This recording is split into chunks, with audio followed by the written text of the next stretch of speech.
ওই কেডা রে? ওই দিনে দুপুরে গাছ কাটে কেডা? আমি রে। আমি কেডা? ওই কথা কয় না কেন? সাহস থাকলে সামনে আয়। এই তোর সাহস হইব তো আমার দেহার, পরে কিন্তু ফিট খাইস না। কথা কয় কেডা? মানে আছে নাকি কেউ? আমি পাই না ভূত হালাকু, খালি মাছ খাই, গাছে উঠতে পারি না, তাই ডাইল ভাঙিয়ে পড়ে গেছি। ভূত?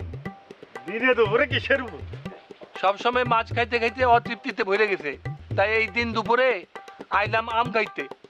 কিন্তু তখন মতো মানুষের যন্ত্রণায় আম গাছে একটা আম নাই, এত বড় বাগান, কোনো গাছে আম নাই, আম তো খাইতে পারলাম না।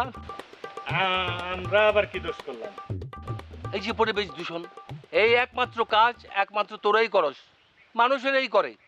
এই কাজ পৃথিবীর কোনো পশু পাখি এমনকি ভূত প্রেত করে না। নিজেদের থাকার জায়গা এবং খাবারের উৎস কেউ নষ্ট করে না। যত সব ফালতু কথা, আমি ভূত টুত বিশ্বাস করি না। পথ ছাড়েন, আমরা যাইতে দেন।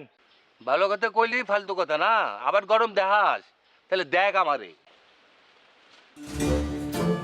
ওরে বাবা রে, আমার ভুল হয়ে গেছে জনাব, মাফ করে দেন। হ্যাঁ কই যাইবি তুই? হ্যাঁ আমি তো ধান মটকে খাবো।